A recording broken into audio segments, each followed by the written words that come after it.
The warning. The observation deck of Station Nexus 7 stretched across 3 kilometers of reinforced transparent alloy. Outside, the swirling colors of the Andromeda Nebula painted the darkness with shades of purple and gold. Inside, representatives from 612 species gathered in the Grand Assembly Hall. The air processing systems worked overtime to accommodate beings who breathed everything from pure nitrogen to sulfuric compounds. Some delegates sat in traditional seats. Others floated in anti-gravity fields. A few existed as consciousness patterns projected through holographic matrices. Today was important.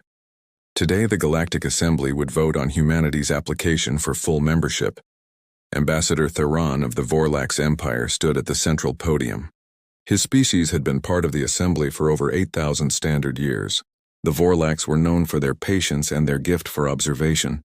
Theron himself had spent 40 years studying Earth and its inhabitants. His blue-silver skin reflected the chamber lights as he activated the presentation system. "Honored delegates," Theron began, his voice translated into 612 languages simultaneously. "We gather to discuss the humans of planet Earth. They have met our basic requirements. They achieved faster-than-light travel independently. They have shown understanding of our laws. Their technology meets minimum standards. However, I must urge extreme caution before we grant them full membership." A murmur rippled through the chamber. Councillor Methra of the Sivian Collective spoke first. Her species resembled crystalline formations that hummed with inner light. "Ambassador Theron, your concern is noted. However, the humans have been peaceful in all initial contacts.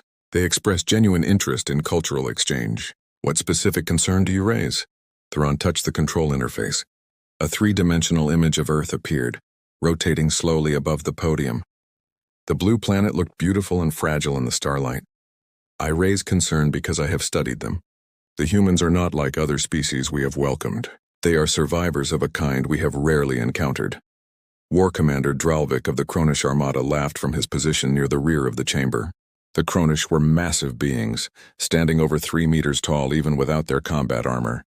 Dralvik's scales gleamed red and black, marking him as a veteran of over 100 conquests. "Survivors? Look at them, Ambassador. They are small. Their bones break easily.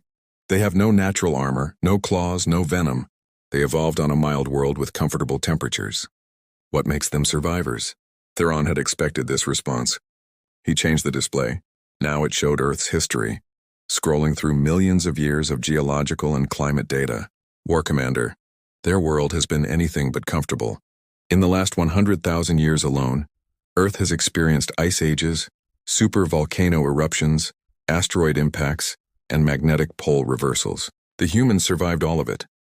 "Many species survive natural disasters," Methra said gently. "This alone does not explain your concern." "You are correct," Theron agreed. "Let me show you something else." The display changed again. Now it showed human history over the last 10,000 years. Cities rising and falling, empires expanding and collapsing, wars, thousands upon thousands of wars. The humans have fought themselves continuously throughout their recorded history. They created weapons capable of ending all life on their planet. They built enough nuclear devices to destroy their world several times over. Councillor Vexen of the Merchant Guilds leaned forward. His species resembled large insectoids with multifaceted eyes. "Then they are self-destructive. Another reason to deny membership." "No," Theron said firmly. "They are still here. They came to the brink of extinction multiple times and pulled back. Not because they lost the capability to destroy themselves, but because they chose not to. That is not self-destruction. That is control born from terrible experience." He pulled up new data. This time it showed human biology and psychology reports. The humans evolved as persistence hunters. They did not catch prey by being faster or stronger. They followed animals for days until exhaustion killed them. Human bodies produce chemicals that suppress pain and fatigue. They can run for extraordinary distances. They can function with injuries that would incapacitate most species. Their immune systems are aggressive to the point of attacking their own bodies. They evolved on a world that constantly tried to kill them. Dralvik stood, his massive frame dominating his section of the chamber. "Ambassador Theron, with respect, you describe a species that is stubborn and hard to kill. This does not make them dangerous to the Assembly. My warriors have conquered 73 worlds. We have faced species with plasma claws, with telepathic hive minds, with technology superior to the humans. These soft beings do not concern me." Theron looked at the war commander for a long moment. Then you have not paid attention to the most important aspect of human nature, which is, Dralvik challenged, they bond. Theron changed the display once more. It showed images of humans with various animals. Dogs, cats, horses, even reptiles and birds. Humans form emotional connections with other species. Not for food, not for labor, for companionship. They bond with animals that cannot speak. They bond with machines. I have documented cases of humans forming emotional attachments to their vehicles, their weapons, even their dwelling structures. They name inanimate objects and treat them as friends. Sentimentality, Dralvik scoffed. This proves they are weak. It proves they are loyal, Theron corrected. And loyalty makes them unpredictable.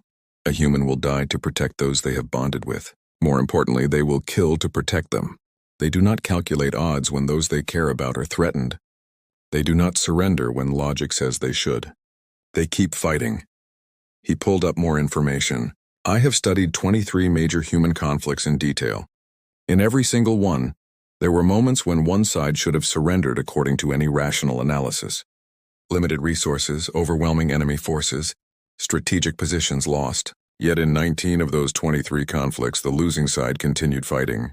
They created new strategies. They found unexpected resources. They refused to accept defeat. Methra's crystalline form pulsed thoughtfully. You paint them as admirable but dangerous, Ambassador. What specifically do you recommend? I recommend we establish special protocols for human interaction, Theron said. First, never threaten their young or their bonded companions. They will not negotiate under such circumstances. Second, never assume their physical limitations make them weak. They compensate through technology, tactics, and sheer determination. Third, never back them into situations with no escape. They do not accept no-win scenarios. They will find alternatives we do not anticipate.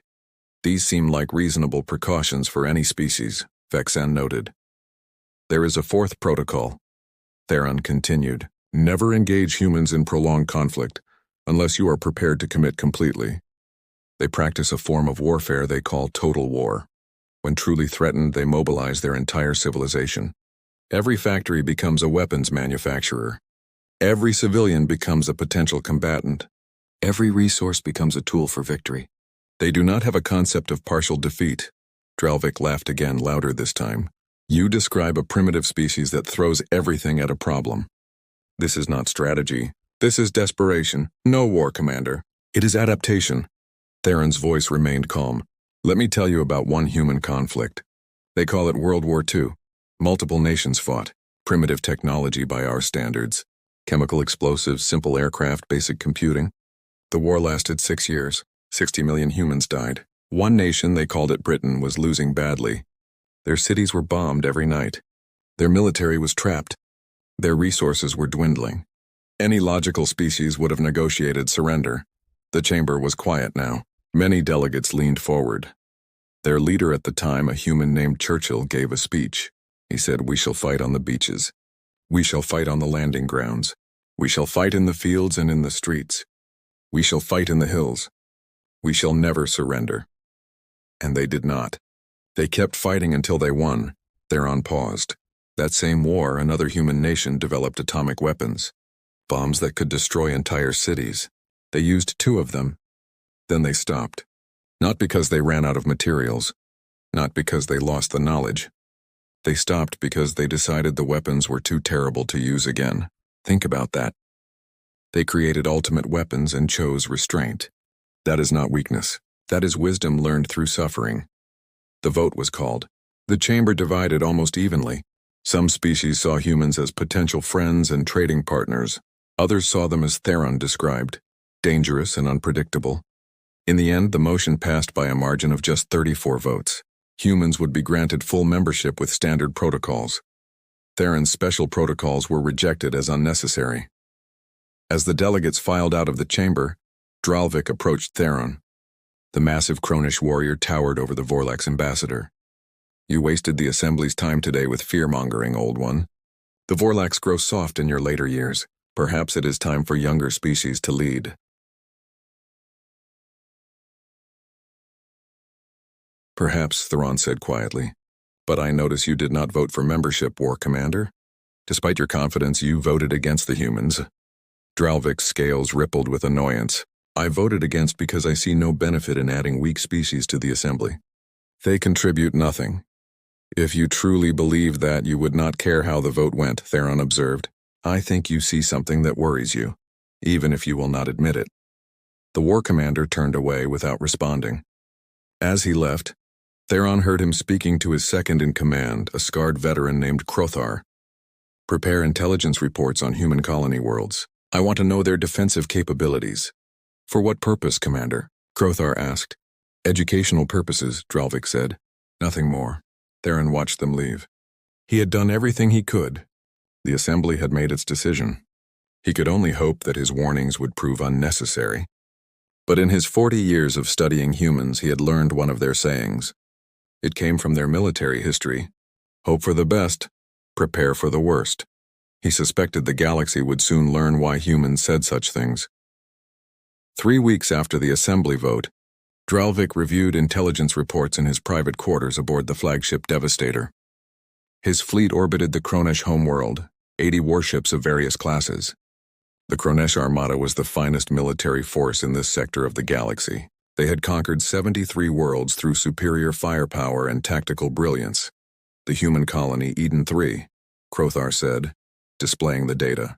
Population 35,000. Primary industries are mining and agricultural research. Defensive capabilities are minimal. 2 orbital defense platforms with light armaments. No military garrison. Security forces number approximately 200, equipped with small arms only. Resources, Dralvik asked, substantial. The mining operations have extracted rare earth elements worth approximately 8 million credits. Agricultural research has developed crop variants that could be valuable for trade. The colony's location on the edge of human space makes it isolated from rapid reinforcement. Dralvik studied the data carefully. Eden 3 was perfect, wealthy enough to be worth taking, weak enough to fall quickly, isolated enough that human response would be delayed. Taking the colony would accomplish multiple goals. It would enrich the Kronesh Armada. It would demonstrate human weakness to the assembly. It would prove that Theron's warnings were the ravings of an overcautious old fool.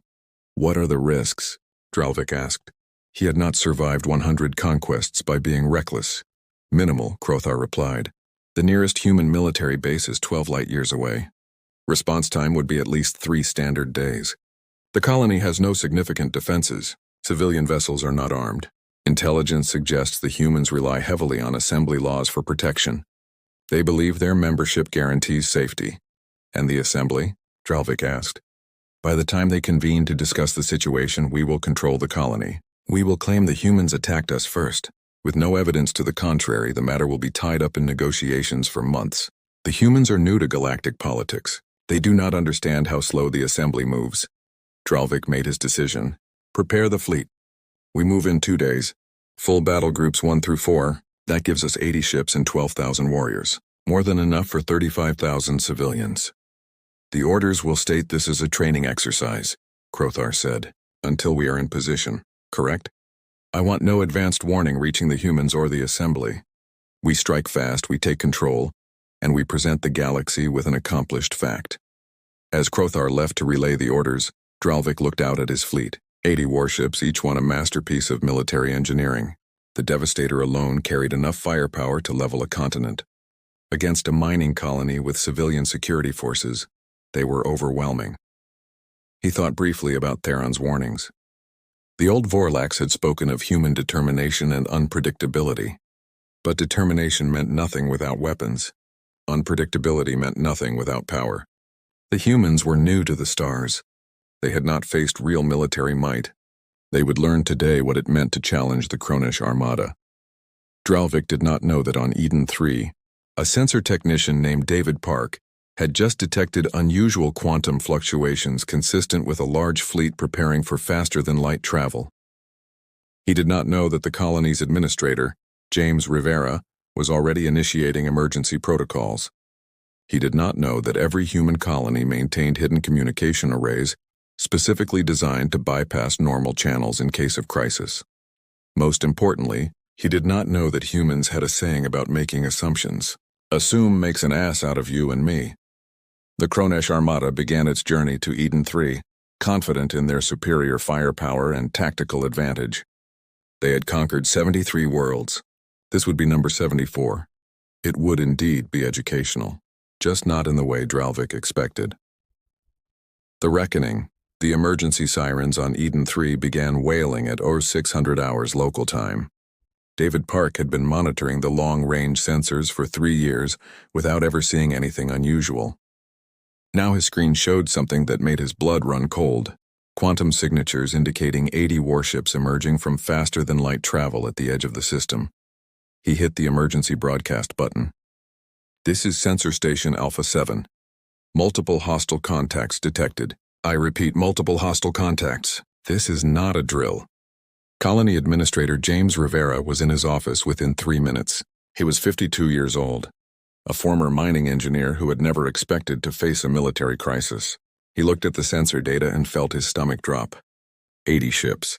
Eden 3 had 2 defense platforms with weapons designed to deter pirates, not fight wars. "Get me Earth Defense Command," he said to his communications officer. "Priority Alpha Channel." "Already tried, sir. There's interference. Someone is jamming standard frequencies." Rivera nodded. He had hoped it would not come to this, but the colony planners had prepared for worst-case scenarios. "Activate the backup array. The one in the southern mine complex." "Sir, that's a violation of assembly communications protocols. It uses military-grade encryption that civilians aren't supposed to have." "Do it now," Rivera said. "I would rather explain myself to the assembly than have my colony conquered, because I followed the rules." While his communications team worked, Rivera activated the colony-wide address system. His face appeared on every screen, every device, every public display across Eden 3. "Attention all residents. This is Administrator Rivera. We have detected a hostile fleet approaching our position. I am initiating Emergency Protocol Omega. All civilians are to proceed immediately to designated shelter locations. This is not a drill. Move quickly, but do not panic. Our security forces are activating defensive positions. We will protect this colony." He turned to his security chief, Maria Santos. She was ex-military, one of the few on Eden 3 with actual combat experience. "What do we have, Maria?" 200 security personnel with standard arms. 50 mining vehicles that could be weaponized. The defense platforms will buy us maybe an hour if we're lucky. Underground tunnel system that connects most of the colony. Emergency supplies for 3 weeks, she paused. Against 80 warships, sir? We need a miracle. Then we will make one, Rivera said. Get everyone armed who knows how to shoot. Start rigging the mining equipment with whatever weapons we can improvise. I want the tunnels prepared for defensive warfare. If they land troops, we make them pay for every meter. The Kronish fleet entered orbit 2 hours later. The ships were massive, blotting out the sun over the main settlement. Dralvik stood on the bridge of the Devastator, watching the colony below. From orbit it looked peaceful. Agricultural fields, mining facilities, small residential clusters. No military installations, no weapons factories. Just civilians who were about to learn a hard lesson. Open a channel, he ordered. Let me speak to their leader. Rivera's face appeared on the view screen. He looked calm, which surprised Dralvik slightly. Most colony administrators were shaking by this point. I am James Rivera, administrator of Eden 3.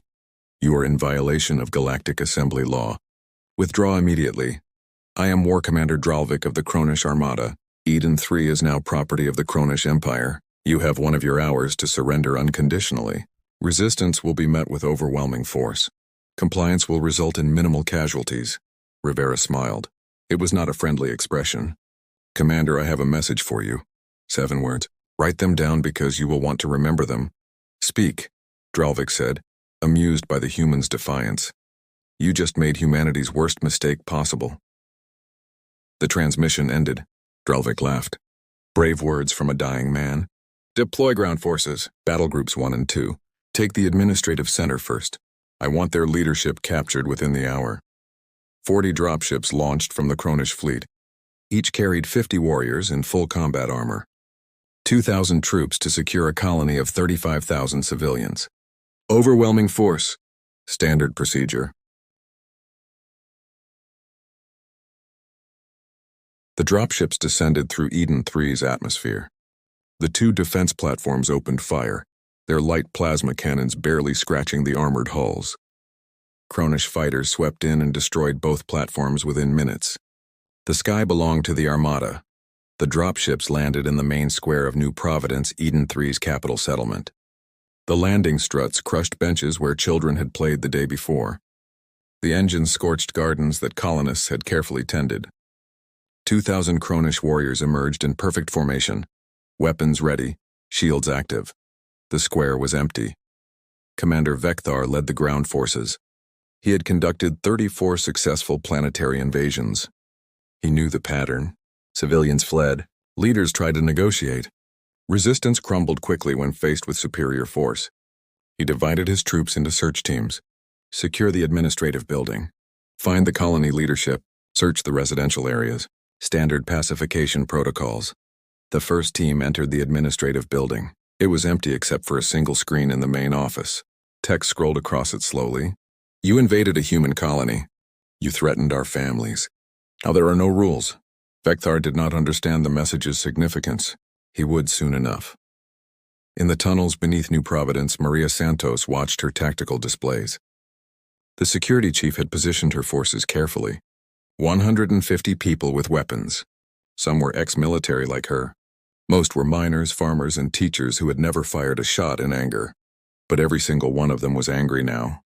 They're splitting up, her second-in-command said. Searching the buildings. Good, Maria replied. Let them spread out. Remember the plan. Hit fast, disappear fast. Make them scared of every doorway.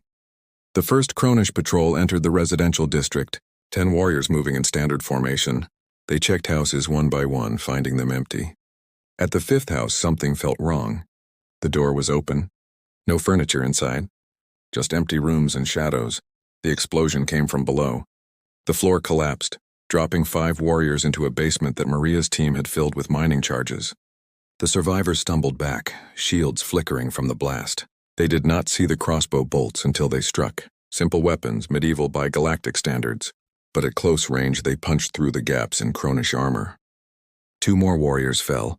The remaining 3 opened fire, plasma bolts tearing through the walls. But the humans were already gone, running through passages they had spent 3 hours preparing. Across New Providence, similar ambushes erupted. Humans used their knowledge of the colony against the invaders. They collapsed buildings onto Kronish patrols. They rigged automated mining equipment to attack anything wearing Kronish armor.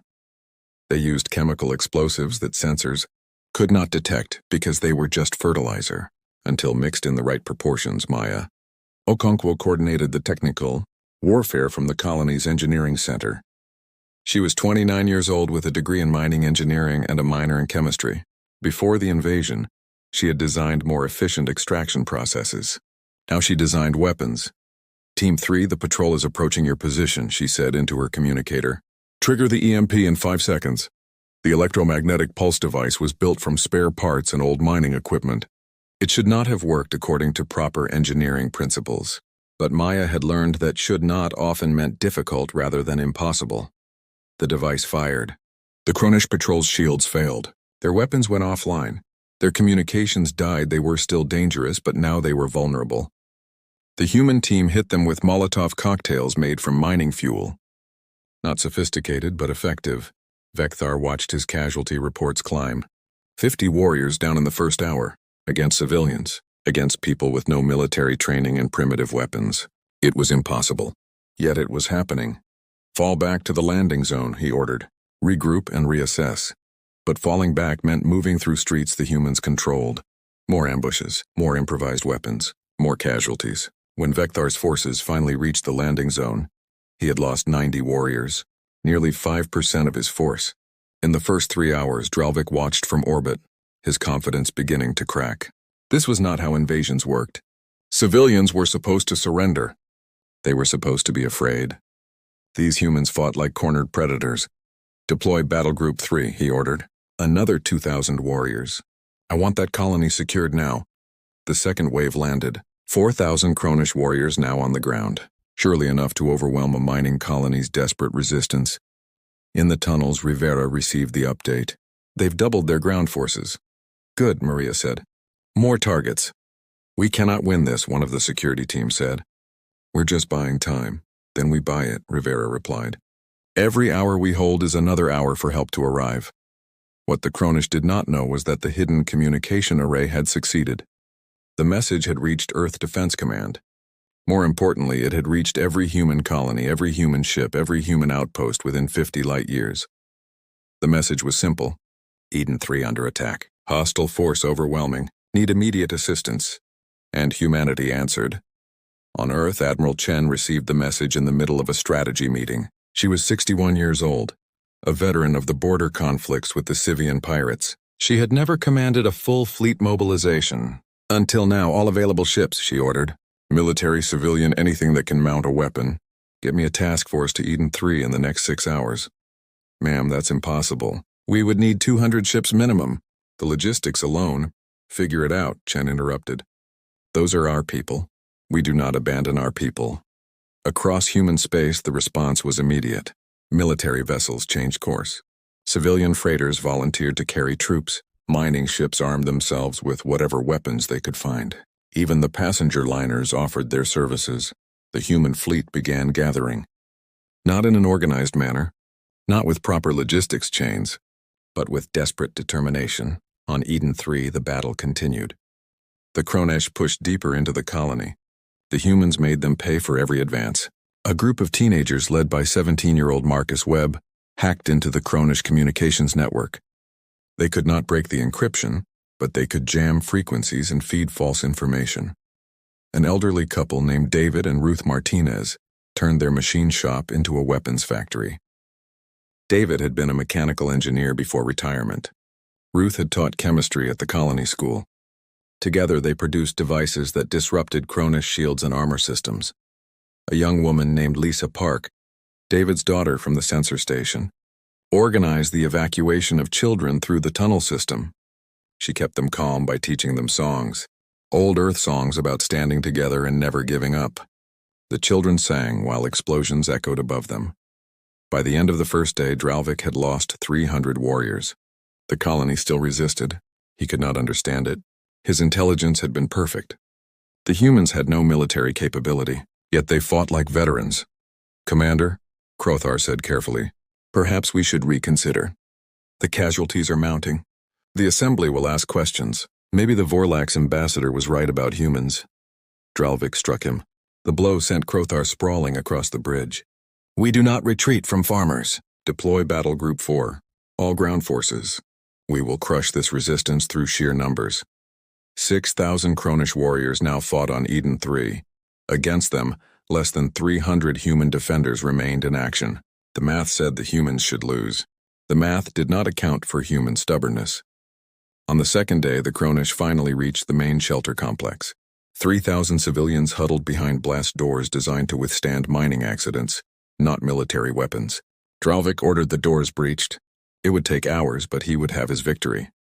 In orbit above Eden 3, sensors detected new quantum signatures, ships emerging from faster-than-light travel. Lots of ships. The human fleet had arrived. Admiral Chen's task force numbered 287 vessels. Only 89 were proper warships. The rest were armed freighters, converted mining ships, passenger liners with missile pods welded to their hulls. It was not a proper fleet. It was a mob with weapons. It was enough. Chen opened a channel to the Kronesh flagship. War Commander Dralvik, this is Admiral Chen of Earth Defense Command. You have attacked a human colony. You have killed human civilians. Withdraw immediately or be destroyed. The human fleet attacked, not with careful tactics, not with proper formations. They swarmed like angry insects, overwhelming Kronesh defenses through sheer numbers and reckless courage. Civilian freighters rammed Kronesh cruisers. Mining ships used industrial cutters to tear through warship hulls. The proper military vessels coordinated the chaos, turning mob tactics into devastating effectiveness. Chen had studied human history. She knew about battles won through unconventional thinking. She knew about victories achieved through determination rather than superiority. She knew that humans did not fight fair when their families were threatened. The Kronesh Armada fought well. They destroyed 43 human ships in the first hour. But for every human ship destroyed, 2 more pressed the attack. The humans did not break. They did not retreat. They just kept coming. On Eden 3, Rivera watched the space battle through his tactical displays. Maria, tell our people to hold on. Help is here. In the tunnels, the defenders heard the message. They had been fighting for 2 days straight. They were exhausted, wounded, running low on ammunition and supplies, but they smiled. Because humans never gave up. And now they had reinforcements. The battle in orbit turned decisively. The human fleet's numerical advantage overwhelmed Kronesh defenses. Drelvik watched his ships fall one by one. The Devastator shook as human weapons punched through its shields. "Retreat," he finally ordered. "All ships, emergency withdrawal." Of the 80 Kronesh warships that had attacked Eden 3, only 31 escaped. The rest were destroyed or captured. Drelvik's flagship limped away, heavily damaged. The ground forces on Eden 3 found themselves abandoned. Without orbital support, without escape, they surrendered. 6,000 Kronesh warriors laying down their weapons to 300 human defenders. The galaxy watched. The assembly convened emergency sessions. Ambassador Theron did not say, "I told you so." He did not need to. The evidence spoke for itself. The casualty reports from Eden 3 told the story. Human losses: 127 dead, 284 wounded. Civilian casualties that should have been much higher were minimized because the colonists refused to surrender, refused to accept defeat, refused to stop fighting. Kronesh losses: 49 warships destroyed, choicing weight 47 warriors killed, 6,000 captured. The mighty armada that had conquered 73 worlds was broken against one human colony. 3 weeks after the battle, the Galactic Assembly met again. This time Theron's protocols were not just approved. They were made mandatory. New regulations governed interaction with human worlds. Never threaten their families. Never assume their weakness. Never back them into corners. Never start conflicts you are not prepared to finish completely. Drelvik was arrested by the Assembly's peacekeeping forces. He would stand trial for violating galactic law. But his real punishment was living with the knowledge that he had proven Theron right. The humans were not like other species. They were survivors. They were stubborn. They bonded with each other in ways that made them stronger, and they never, ever gave up. On Eden 3, reconstruction began. The colonists buried their dead with full honors. They rebuilt what was destroyed. They planted new gardens where Kronesh dropships had scorched the earth. Life continued. James Rivera stood in the main square watching children play again. Maria Santos joined him. "We got lucky," she said. "If the fleet had arrived even a few hours later—" "We did not get lucky," Rivera interrupted. "We held because that's what humans do. We held because we knew others were coming. We held because we're too stubborn to quit." He looked up at the sky where stars were beginning to appear in the evening. The galaxy learned something these past few weeks. They learned that humans are not easy prey. They learned that we protect our own. They learned that Ambassador Theron was right to warn them. "What do you think happens now?" Maria asked. Rivera smiled. "Now the galaxy knows. You can ignore warnings about humans. You can dismiss us as weak. You can underestimate our determination. But if you attack our families, if you threaten our children, if you invade our homes—" He paused, watching the children laugh and play, free and safe again. "Then you learn why Earth is still here after millions of years of trying to kill us. You learn why we survived ice ages and plagues and our own worst impulses. You learn that humanity does not lose because we refuse to. We find a way. We always find a way." The message spread through the galaxy. 612 species heard the story. Many had doubted Theron's warnings. None doubted them now. Humanity had earned its place in the Galactic Assembly, not through diplomacy, not through trade, through blood and determination and the simple refusal to surrender. The galaxy had been warned. Some had listened. Others had learned the hard way. There would be no more invasions of human colonies, no more assumptions about human weakness. The rules had changed, and everyone knew it. In his quarters on Station Nexus 7, Ambassador Theron received a message from Eden 3. It was from James Rivera. Just 3 words: "Thank you, friend." Theron smiled. 40 years studying humans had taught him many things, but the most important lesson was simple. When humans called you friend, they meant it, and there was no stronger bond in the galaxy. The story of Eden 3 became legend. It was taught in military academies across 100 worlds. It was studied by strategists and diplomats. It was told as a warning to those who might mistake human kindness for human weakness. And in the tunnels of Eden 3, carved into stone where future generations would see it, someone had written words that summarized everything. They came with 80 ships. They thought we would break. They were wrong. Humanity never breaks. We bend, we adapt, we overcome. But we never break. Remember this. The galaxy remembered.